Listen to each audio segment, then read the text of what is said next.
selatan Syam. Jadi belum sampai di Syams ya. Ada seorang pendeta Nasrani ahlu kitab yang bernama, ada yang mengatakan Buhairo, ada yang mengatakan Bahiro. Kita sepakati Bahiro aja namanya.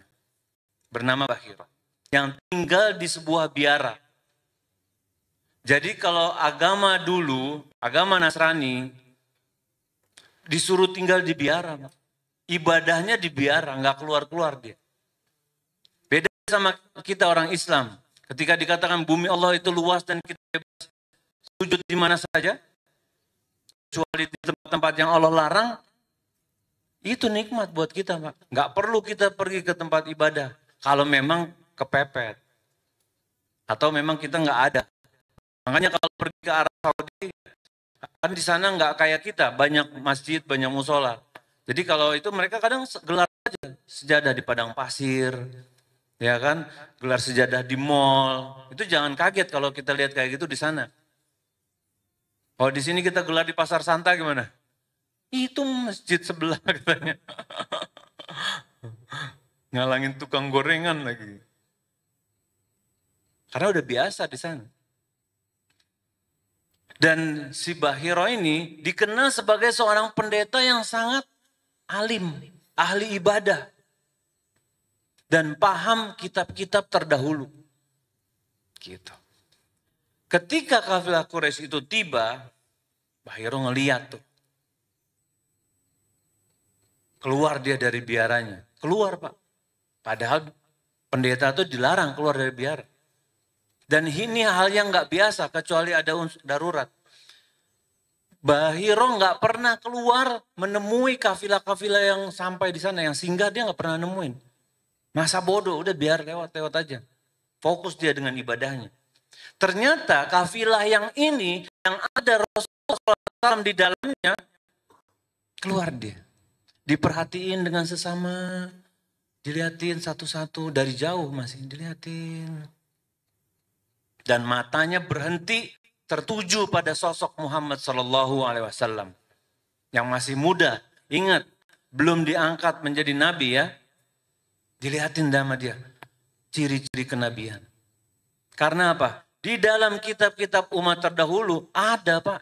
Dikasih tahu akan ada nabi terakhir, rasul penutup. Ismuhu Ahmad. Namanya Muhammad. Dikasih tahu. Dan dia mulai mencirikan tuh. Kalau misalnya kita nih Pak, kalau janjian sama teman atau sama supir ojek, aneh yang naik Beatmatic warna hitam, helmnya hijau, knalpotnya 2. Diciriin tuh, ini Beatmatic knalpotnya 1, ini. Nah ketika dia udah punya referensi di kepalanya, bagaimana ciri Rasul terakhir, mulai tuh turun, tak, wah ini, dilihat sama dia. Ketika dia tambah penasaran, apa yang terjadi Pak? Pengen tahu lebih dalam, pengen kenal. Diundang sama Bahiro buat makan. Ayo anak undang kafilah Quraisy makan bersama. Semua orang, bahkan di satu kitab Anda temukan, dia mengatakan semua orang wajib ikut. Yang tua, yang muda, yang sehat, yang sakit, wajib ikut katanya Bahir. Ketika sudah mulai makan-makan, dia memperhatikan, kayaknya ada yang gak ikut nih. Apakah ada yang gak ikut dari kafilah Quraisy? Dia katakan, ada. Seorang anak muda yang tugasnya jagain barang. Kita kan gitu kalau sama bapak-bapak sama anak-anak kan. Kalau mau gantian apa, ada kegiatan penting, anak bagian jagain tas atau jagain sendal. Ada Muhammad. Dia tugasnya jagain barang-barang. Karena Rasulullah SAW sudah dikenal orang yang apa? Sayang. Terpercaya, Masya Allah. Iya, terpercaya, amanah ya. Tuh dek, dari kecil biasain amanah. Dikasih tanggung jawab bisa.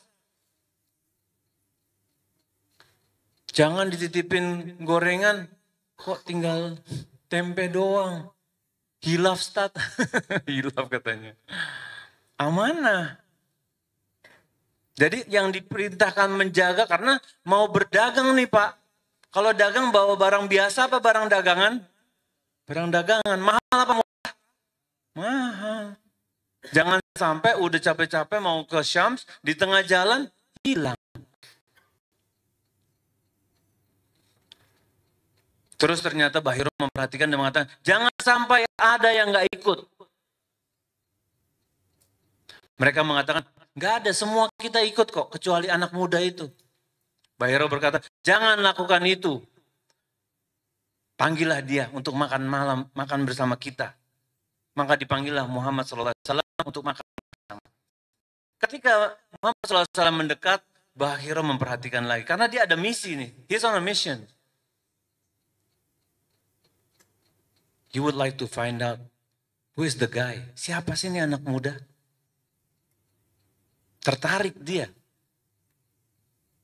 Ia memperhatikan tanda-tanda kenabian secara seksama.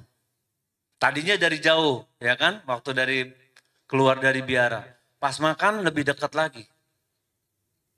Selesai makan, Bahiro mendekati Muhammad SAW dan bertanya tentang beberapa hal. Tentang keadaannya ketika tidur, sifat-sifatnya, dan hal-hal lainnya. Dan semua yang dijawab oleh Muhammad SAW sama plek-tiplek, sama apa yang dia ketahui oleh Bahiro itu. Yang ada dalam kitab-kitab terdahulu, Pak. Kemudian Bahiro melihat ada tanda kenabian di pundak Rasulullah SAW. Dan tanda ini sesuai dengan ciri-ciri yang disebutkan. Setelah itu, setelah melihat dari jauh, melihat dari dekat, bicara langsung Bahiro dengan Abu Thalib. Siapa dia? Ditanya. Anak siapa dia nih? Abu Thalib menjawab apa? Dia anakku. Bahiro menjawab, enggak. Dia bukan anakmu. Enggak patut anak ini, maaf, enggak patut anak ini punya orang tua. Abu Thalib mengatakan, dia adalah anak saudaraku. Ya kan? Anak saudara anakmu. Lalu apa yang terjadi dengan ayahnya? Abu Thalib menjawab, ayahnya meninggal ketika ibunya sedang mengandung. Lalu Bahiro makin yakin. Dan seyakin-yakinnya dia mengatakan, anak ini akan menjadi orang besar. Bawalah ia pulang. Jangan sampai dia dekat-dekat dengan orang Yahudi. Anak umur 12 tahun, Pak. Kita bicara orang Yahudi. Harus diamanin, harus dijaga. Abu Thalib bertanya, apa maksudmu Bahiro? Aku udah mau dagang ini jauh-jauh. Sampai sini kau suruh pulang. Abu Thalib, lalu Bahiro mengatakan, dia adalah akan menjadi nabi umat ini yang diutus oleh Allah Subhanahu wa taala. Abu Thalib terkejut dan bertanya lagi, "Dari mana kau tahu tentang itu?" Bahiro menjawab, "Aku temukan di dalam kitab-kitab umat terdahulu." Bukan cuma itu.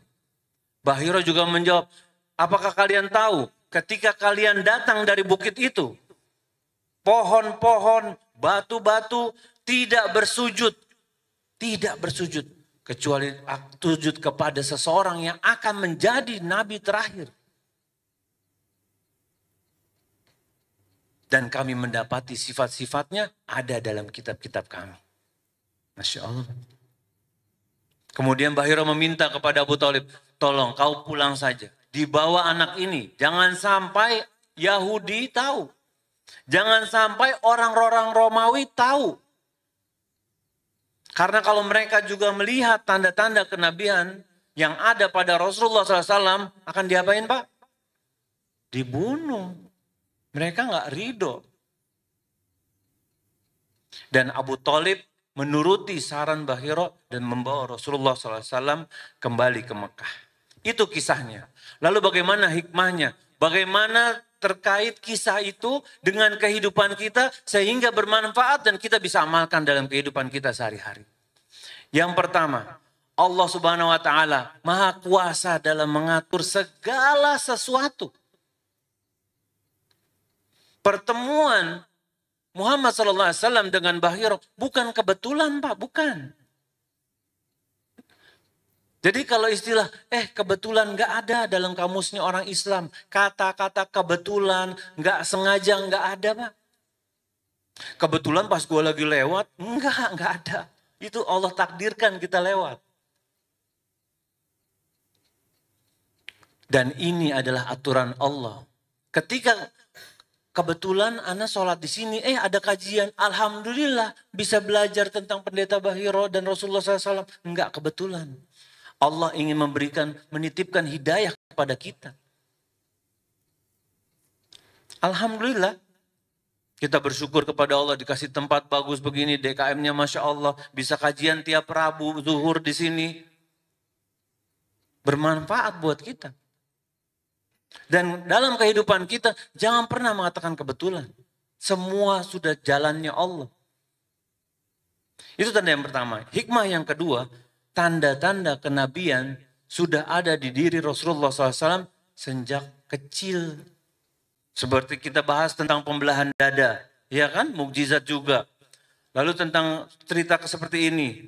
Jadi walaupun belum diangkat menjadi nabi, sudah ada tanda-tandanya, Pak. Menunjukkan bahwa Allah Subhanahu wa taala menyiapkan beliau sallallahu alaihi wasallam menjadi rasul yang terakhir, rasul yang termulia. Dan hikmah yang ketiga, kisah kebenaran risalah Muhammad sallallahu alaihi wasallam sudah dikabarkan dalam kitab-kitab umat terdahulu. Jadi dalam kitab Yahudi ada, Nasrani ada semua, Pak. Tapi mereka berusaha menutupnya, berusaha menghilangkannya. Karena tidak ridho akan ketetapan Allah. Hikmah yang selanjutnya, penting bagi kita mencari dan menyampaikan kebenaran. Ketika kita duduk di sini, kita sedang mencari kebenaran, Pak. Karena ada orang-orang yang menyampaikan kesalahan. Baik sengaja atau enggak sengaja. Kemarin ada yang bertanya sama Ana, Ustadz, waktu itu kajian siroh ada ustadz yang menceritakan. Jadi ketika Rasulullah SAW ziarah, dipegang kuburan ibunya panas. Didoain keluar tangan. Masya Allah. Kita jangan langsung percaya. Kita cari kebenarannya. Kita cari tahu. Bersumber dari Al-Quran dan hadis sahih Rasulullah SAW. Jangan cerita-cerita bombastis begitu. Memang kalau diceritain kayak, wah heboh banget tuh. Enggak gitu. Dalil yang kita ikuti. Bukan cerita-cerita orang. Yang enggak bisa dipertanggungjawabkan siapa yang bicara kadang-kadang. Dan bagi kita ketika kita mencari kebenaran dan kita tahu, oh ini kebenaran. Patut bagi kita mengikutinya. Akal kita pasrah sama kebenaran. Sama dalil yang Allah berikan. Karena kita nih hukumnya copy paste. Apa yang dikasih tahu itu yang kita kerjakan. Dan Bahiro tidak menyembunyikan kebenaran itu. Disampaikan ke Abu Thalib. Walaupun dia tahu bahwa dia nggak terima. Tapi ya itu kebenarannya. Ini mengajarkan bagi kita untuk selalu mencari dan menyampaikan kebenaran. Hikmah yang selanjutnya. Allah selalu menjaga hambanya yang terpilih, Pak. Seperti dalam kisah ada naungan awan, ada pohon. Itu bentuk bagaimana Allah Subhanahu wa taala menjaga Rasulullah sallallahu alaihi wasallam untuk mengemban amanah. Ketika kita menjadi DKM, ada amanah dari Allah, ya kan? Atau kita menjadi kepala keluarga, ada amanah dari Allah. Tugas bagi kita untuk menjaga amanah tersebut. Dan yakin Allah akan jaga kita selama kita selalu mengikuti jalan kebenaran. Selama kita selalu berusaha mencari kebenaran dan menjaga jalan kebenaran itu. Jangan berpikir ketika, udah pernah belajar Ustaz, udah aman, udah. Enggak. Tugas kita hidayah itu bukan dijemput, dicari dan dipertahankan. Jangan mengatakan, iya Ustaz, Anda belum dapat hidayah. Bukan, kitanya yang gak mau cari. Ada orang-orang yang gak mau duduk di majelis ilmu. Rugi waktunya. Padahal kalau dia di luar gak berasa tuh buka HP, scroll-scroll. Kita kajian paling berapa menit? Dapat makanan lagi insya Allah. Benar Pak Ustadz Dadang? Masya Allah. Selama persediaan masih ada katanya. Itu juga rezeki dari Allah. Dan Allah takdirkan tuh. Bisa kita dapat, bisa enggak. Mau marah-marah sama DKM? Enggak bisa. Alhamdulillah. Bagian-kebagian. Ya enggak, alhamdulillah juga. Berarti kita mau suruh keluarin dari rezeki kita sendiri. Hikmah selanjutnya penting untuk menjaga amanah. Seperti anak-anak tadi. Kita ini ketika menjadi karyawan, ya kerja di kantor, menjadi orang tua, menjadi suami. Ini amanah Pak. Berat. Yang dimintakan pertanggungjawaban oleh Allah Subhanahu Wa Taala. Jangan merasa, Ustaz, anak mau nikah besok. Udah belajar hak suami dan istri? Belum. Terus modalnya apa? Mahar. Ya enggak mahar juga. Mahar memang perlu sebagai syarat nikah.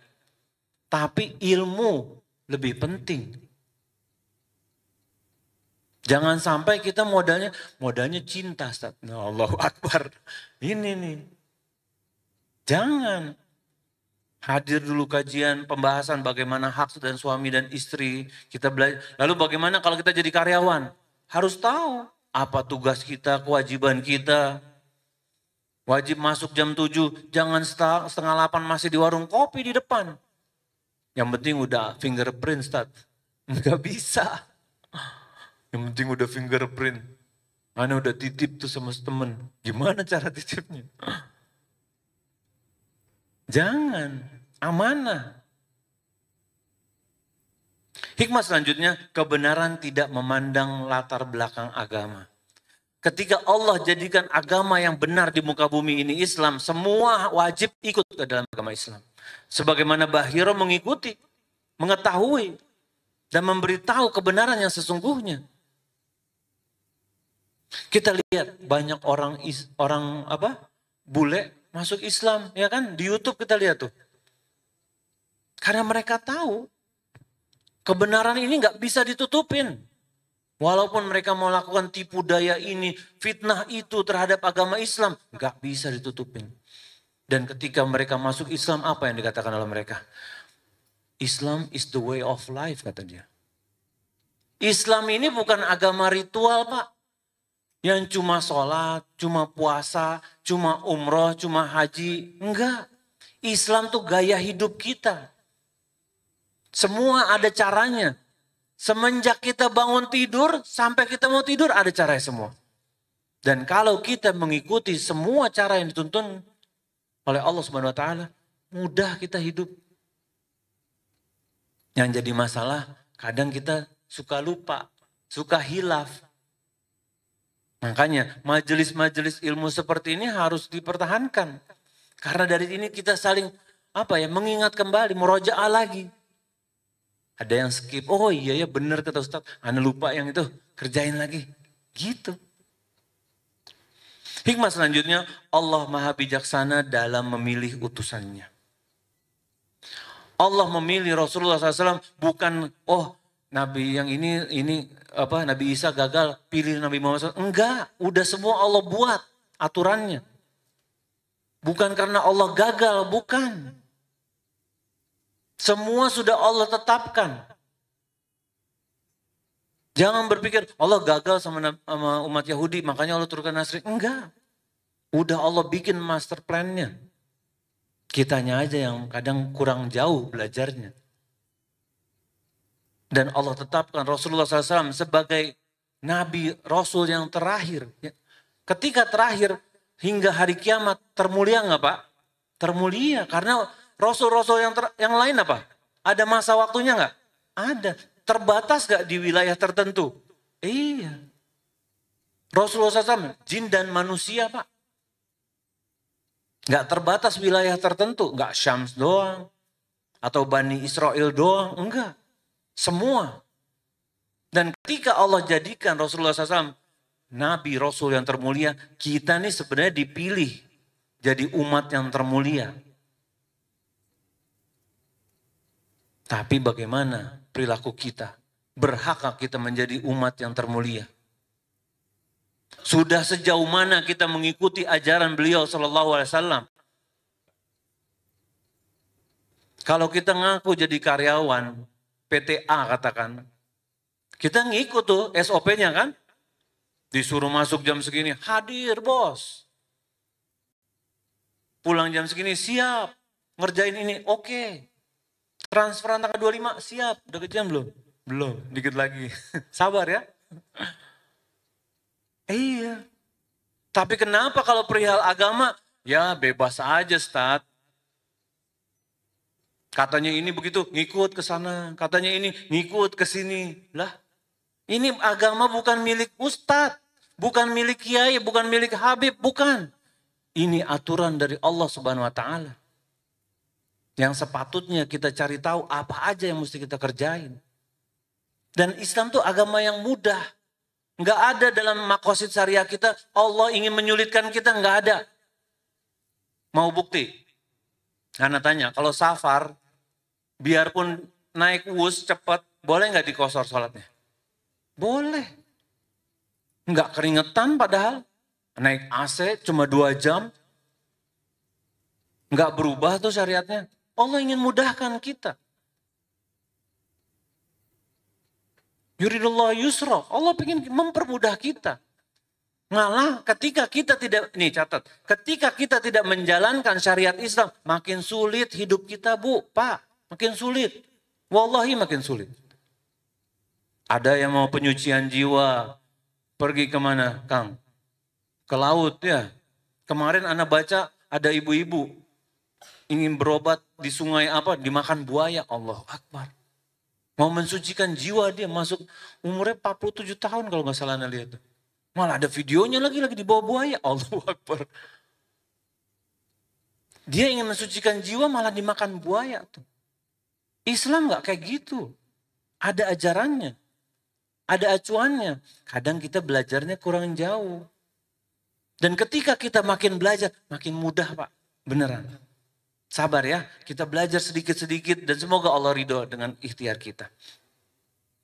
Selanjutnya, sampai asar kan? Oh enggak.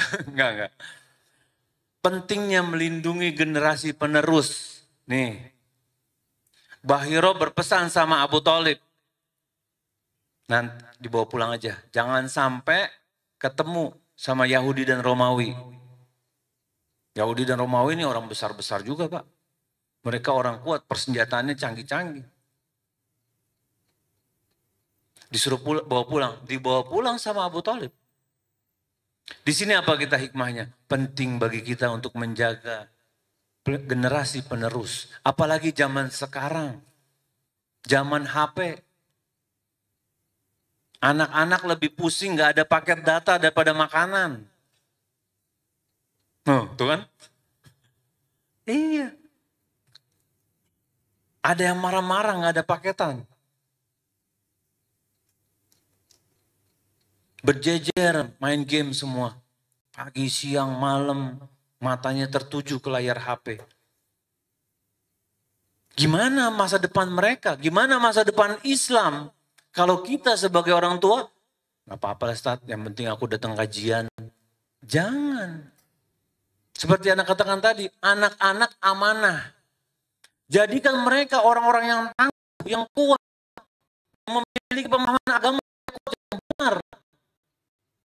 Yang siap menjadi pembela Islam ketika mereka sudah dewasa. Itu tugas kita Bu.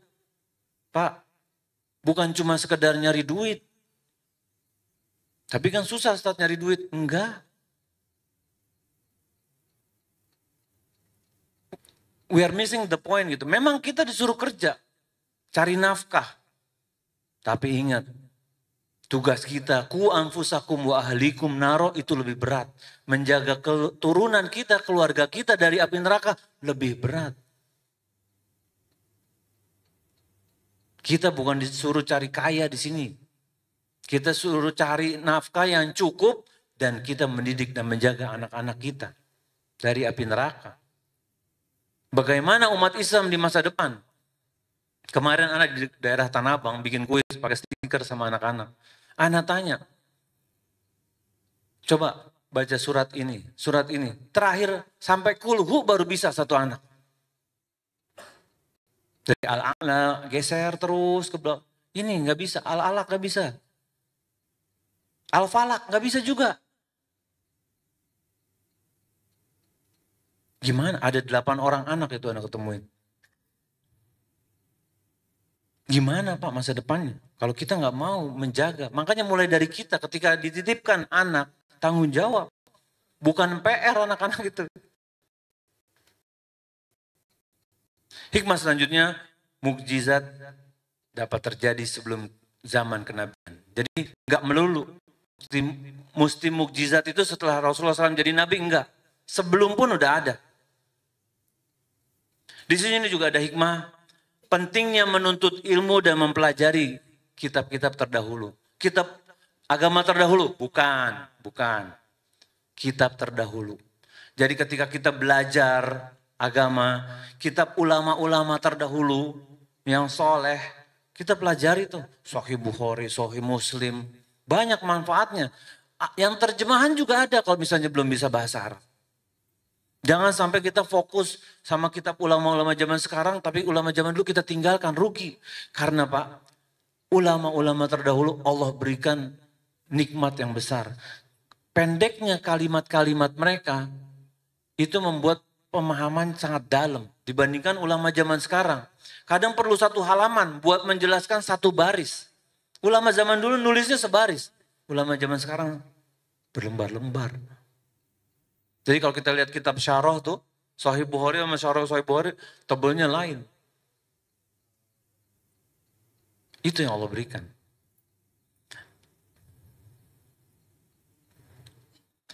Makanya, yang penting dari pembahasan ini, bagaimana pendapat ulama tentang kisah ini. Karena begini teman-teman, ternyata ada beberapa pendapat mengenai peristiwa ini antara benar-benar terjadi atau tidak. Mayoritas ulama sejarah seperti Ibnu Ishaq, Ibnu Hisham, Ibnu Sa'ad dan yang lainnya, mereka mengatakan kisah ini terjadi karena masyhur di kalangan para ulama. Itu pendapat pertama. Pendapat kedua, Imam Az-Zahabi mengatakan kisah ini tidak terjadi karena dhaif. Jadi hadis-hadis yang meriwayatkan itu dhaif. Karena ada perawi yang namanya Abdurrahman bin Ghazwan yang dikatakan dia dhaif. Walaupun populer di kalangan ahli sirah. Karena mereka mengatakan ini hadisnya nggak sampai derajat sahih. Lalu juga ada sebagian ulama yang mengatakan ini kisah agak dipertanyakan.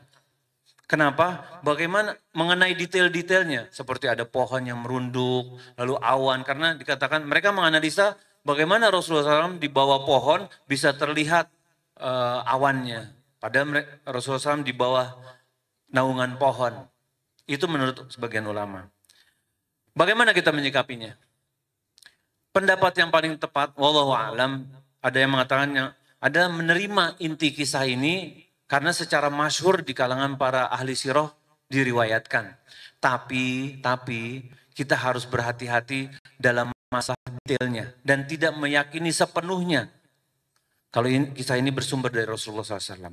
Karena apa? Alasannya ada beberapa. Alasan pertama, kisah ini diriwayatkan di banyak kitab sejarah Pak. Banyak ulama sejarah yang menceritakan tentang kisah ini. Alasan yang kedua, isinya tidak bertentangan dengan akidah Ahlussunnah wal Jamaah. Bahwa ahlu kitab mengetahui bahwa ada tanda-tanda Nabi Muhammad SAW. Alasan yang ketiga, kritik terhadap sanad hadis ini tidak menyebabkan bahwa kisah ini tidak terjadi secara umum, tidak bisa. Tidak menafikan kemungkinannya, maksudnya seperti itu. Dan selanjutnya kisah ini memiliki banyak hikmah dan manfaat dalam konteks sejarah kenabian Rasulullah SAW. Tapi kita perlu berhati-hati dalam meyakini bahwa seluruh detail yang sifatnya luar biasa, kita harus berhati-hati. Begitu ya Pak ya? Sekian yang bisa disampaikan pada pertemuan kali ini. Insya Allah Rabu depan Rabu depan libur ya? Insya Allah nanti ada, lihat di infonya di Darut Tauhid Jakarta, Instagramnya untuk kajian-kajian berikutnya. Insya Allah kita lanjutkan pembahasan Sirah Nabawiyah. Semoga yang sedikit ini bermanfaat. Kebenaran yang hakiki milik Allah Subhanahu Wa Taala dan kesalahan sepenuhnya dari ana, mohon dimaafkan. Kita tutup dengan doa kafaratul majlis. Subhanakallah wa bihamdika asyhadu an la ilaha illa anta. Assalamualaikum warahmatullahi wabarakatuh.